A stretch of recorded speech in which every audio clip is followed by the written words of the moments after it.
¿Qué tal? Buenas noches a todos. Gracias por estar aquí en esta noche lluviosa aquí en la Ciudad de México. No sé cómo estará por donde ustedes viven, pero aquí en la parte centro norte de la ciudad está lloviendo mucho. Y bueno, vamos a continuar leyendo Padre Rico, Padre Pobre. em, y hoy toca leer la primera lección que se llama Los ricos no trabajan por dinero. Entonces, si estamos listos, traí yo un cabellito que me estaba molestando aquí. Entonces, vamos a comenzar. Pues bienvenidos a los que van llegando aquí. Qué gusto verte, Pilar Bolaños. Gracias por estar aquí. Un gusto, como siempre, verte. Anita, aquí en Facebook. Bienvenida, gracias, gracias, gracias por todos los que se están uniendo. Pues bueno, vamos a comenzar. Los ricos no trabajan por dinero. Papá, ¿puedes decirme cómo volverme rico? Hola, Xochil. Mi padre dejó a un lado el periódico vespertino. ¿Por qué quieres volverte rico, hijo? Porque la mamá de Jimmy apareció al volante de su nuevo Cadillac y ellos se fueron a pasar el fin de semana a su casa en la playa. Jimmy invitó a tres de sus amigos, pero Mike y yo no fuimos invitados. Nos dijeron que no nos invitaban porque éramos niños pobres. Tómala. ¿Ellos dijeron eso? Preguntó mi padre incrédulo.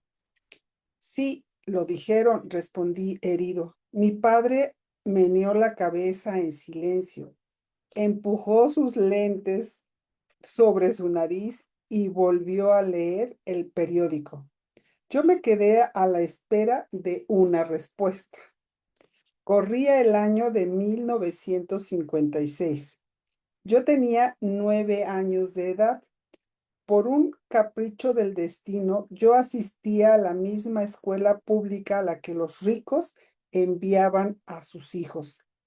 El nuestro era un pueblo en una plantación de azúcar.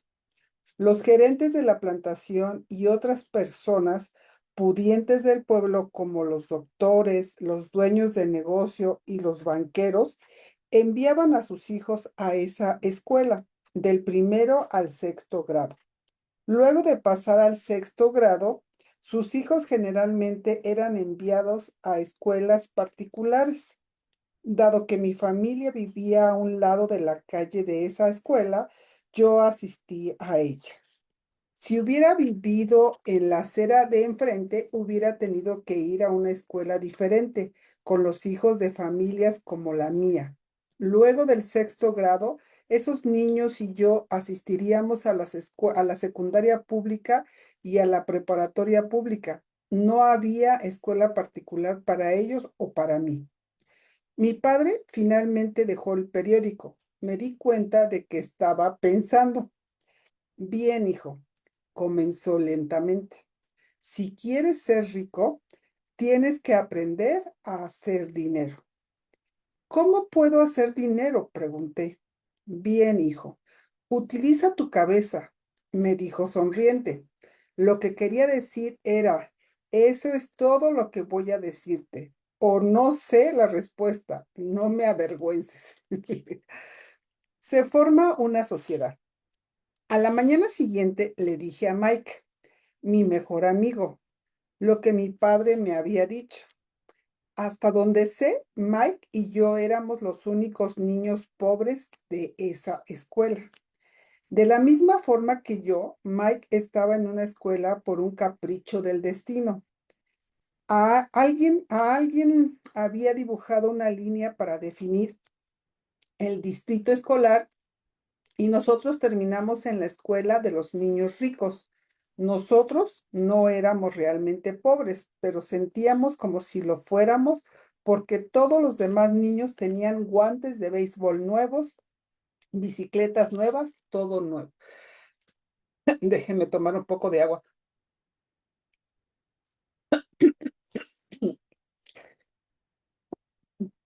Creo que por no tomar aire se me empezó a dar la garraspera.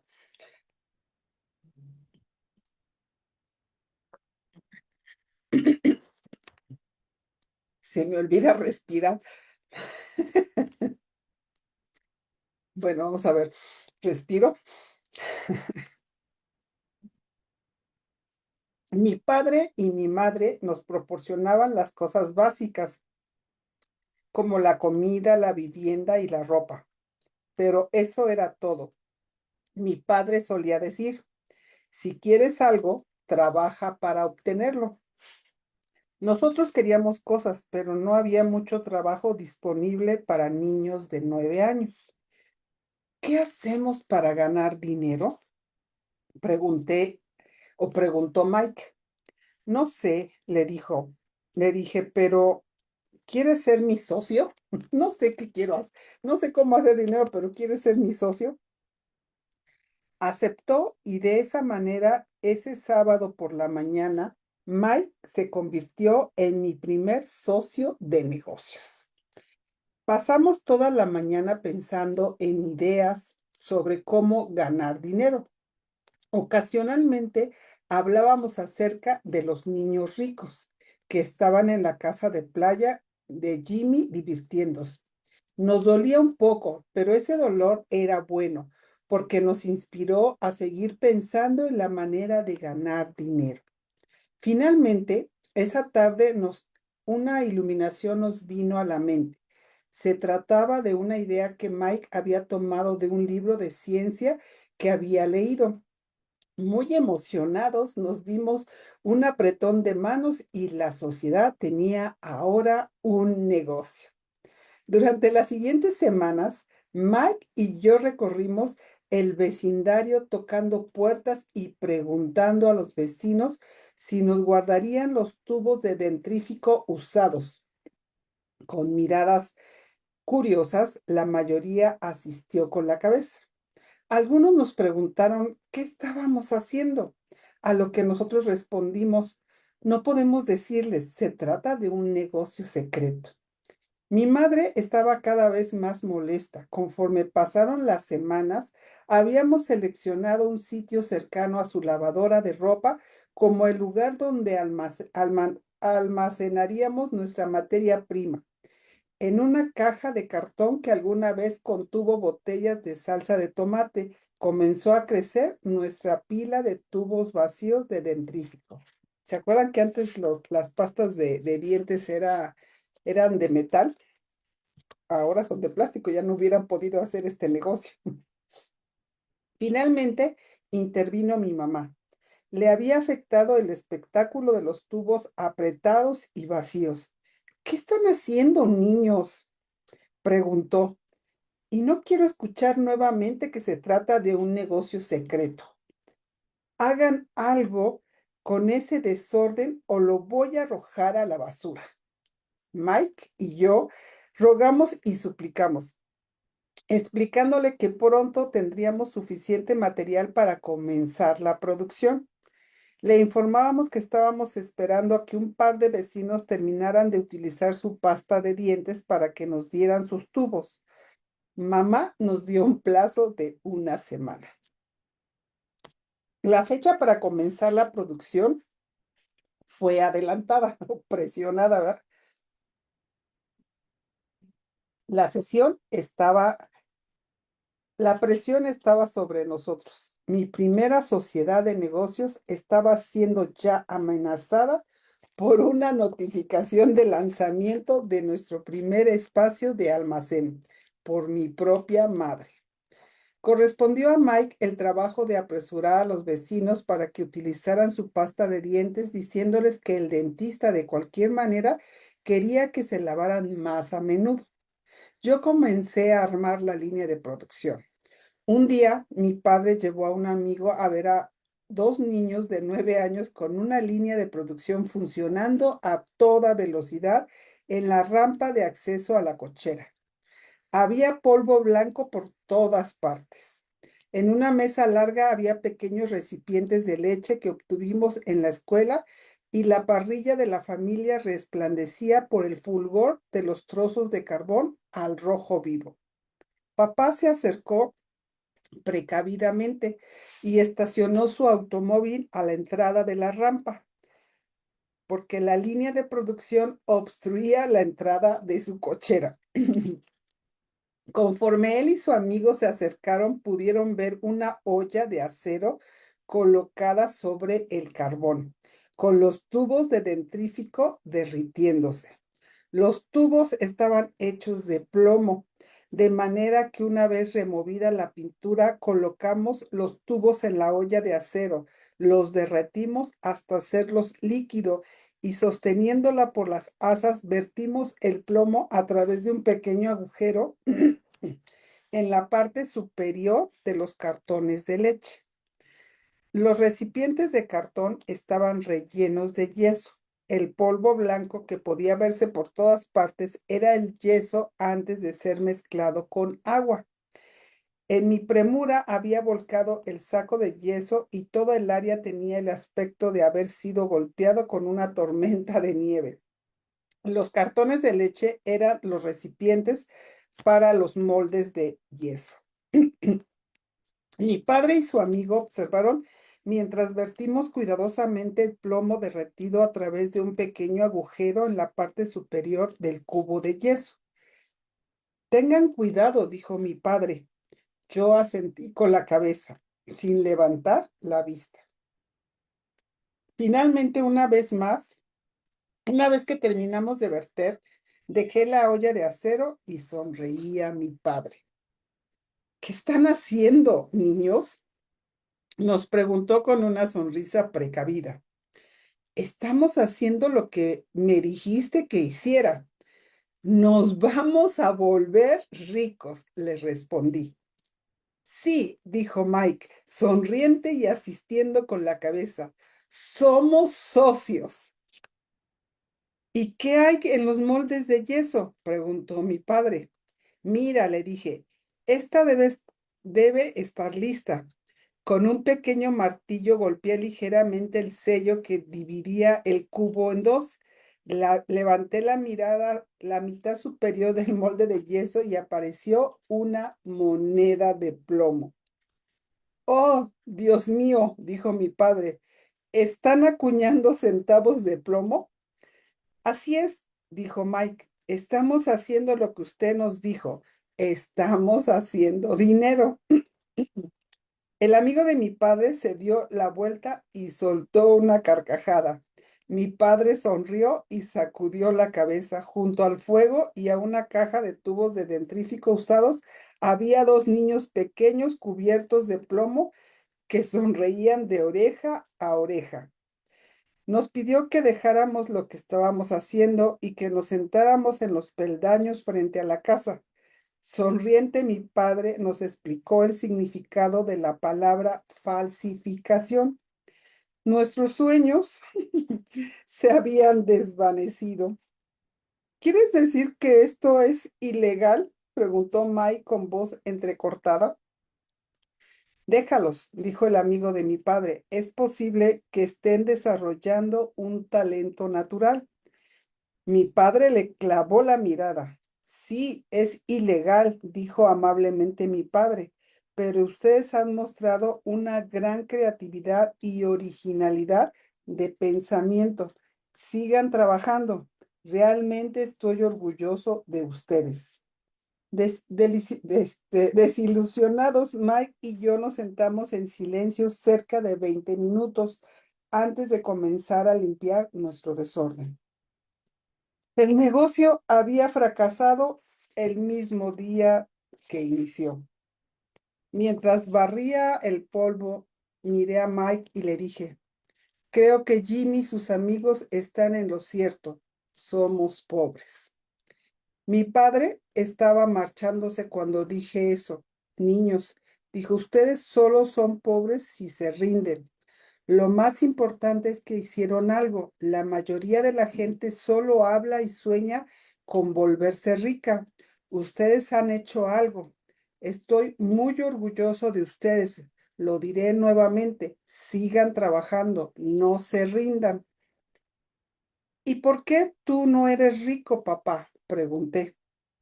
Porque escogí ser maestro de escuela. No nada más aquí en México los maestros somos pobres, sino también en Estados Unidos. Los maestros de escuela no piensan realmente en volverse ricos, solamente nos gusta enseñar. Me gustaría ayudarles, pero yo no sé realmente cómo hacer dinero. Mike y yo nos dimos la vuelta y continuamos limpiando. Ya sé, dijo mi padre, si ustedes desean aprender cómo volverse ricos, no me pregunten, hablen con tu padre, Mike. ¿Mi papá? Preguntó Mike, con un gesto de sorpresa en el rostro. Sí, tu padre, repitió mi papá con una sonrisa. Tu papá y yo tenemos el mismo banquero y él se la pasa elogiando a tu padre. Me ha dicho muchas veces que tu padre es muy brillante en lo que se refiere a ganar dinero. ¿Mi papá? Preguntó Mike nuevamente incrédulo. Entonces, ¿por qué no tenemos un automóvil bonito y una linda casa como esos niños ricos en la escuela? Un carro y una casa bonitos no significa necesariamente que eres rico o que conoces la manera de hacer dinero, respondió mi padre. El papá de Jimmy trabaja para la plantación de azúcar. Él no es muy diferente de mí. Él trabaja para una compañía y yo trabajo para el gobierno. La compañía le compra el automóvil, la compañía azucarera está en problemas financieros y es posible que el papá de Jimmy no tenga nada pronto. Tu papá es diferente, Mike. Él parece estar construyendo un imperio y sospecho que en unos cuantos años será un hombre muy rico. Al escuchar lo anterior, Mike y yo volvimos a emocionarnos. Con nueva energía comenzamos a limpiar el desorden causado por nuestro primer negocio fracasado. Conforme limpiábamos, hacíamos planes sobre cómo y cuándo hablaríamos con el padre de Mike. El problema es que el papá de Mike trabajaba mucho y a menudo no regresaba a casa sino hasta muy tarde. Su padre era propietario de unos almacenes, una compañía constructora, una cadena de tiendas y 3 restaurantes. Los restaurantes lo mantenían fuera hasta tarde. Mike tomó el autobús a su casa después de que terminamos de limpiar. Iba a hablar con su padre cuando llegara a casa esa noche y le preguntaría si le enseñaría la manera de volvernos ricos. Mike prometía llamarme tan pronto como hablara con su padre, incluso si era tarde. El teléfono sonó a las 8:30 p.m. Muy bien, dijo, el próximo sábado y colgó. El padre de Mike había aceptado reunirse con Mike y conmigo. A las 7:30 del sábado por la mañana, tomé el autobús para dirigirme a la parte pobre del pueblo. ¿Qué tal? Esto se parece mucho también ahora en nuestra actualidad de cuántos niños van a escuelas particulares y a veces los padres tienen que hacer no sé cuántos sacrificios para poder pagar las colegiaturas y hay otros niños que tienen un nivel económico un poquito más alto y entonces luego hacen menos a los que tienen un poco menos, pero ya se sienten como ricos. Entonces luego es complicado porque empiezan a tener o querer tener lo mismo que tienen los otros niños y es difícil porque si los papás están haciendo un esfuerzo para apenitas y pagar la colegiatura y luego todavía estar queriendo dar los gustos que tienen los otros niños es un poco complicado.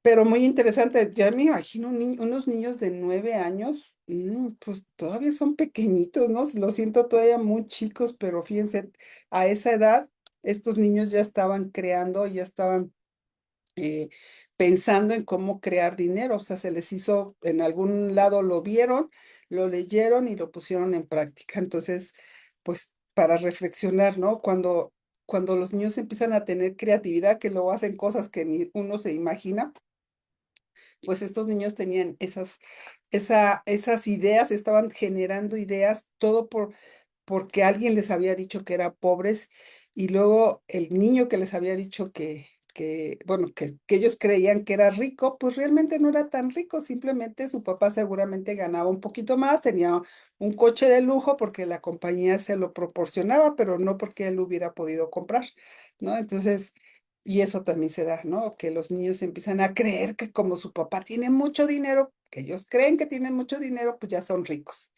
Y ya nada más por eso están minimizando a los demás niños. Entonces, bueno, aquí nos vamos a quedar. El día de mañana le seguimos, muy interesante, y espero que también ustedes estén reflexionando en todo esto que estamos haciendo, ¿vale? Déjenme despedir primero aquí de TikTok. Gracias a todos los que se unieron, gracias a todos los que dan like. Y luego de repente quiero voltear a ver quién está y luego por eso me salgo, me brinco del renglón y empiezo a leer mal, pero muchas gracias a todos. Nos vemos el día de mañana otra vez a las 9 de la noche. Bye bye, me despido de acá, de ustedes, de TikTok. Y ahora me despido de acá de Facebook. No te vayas, Anita.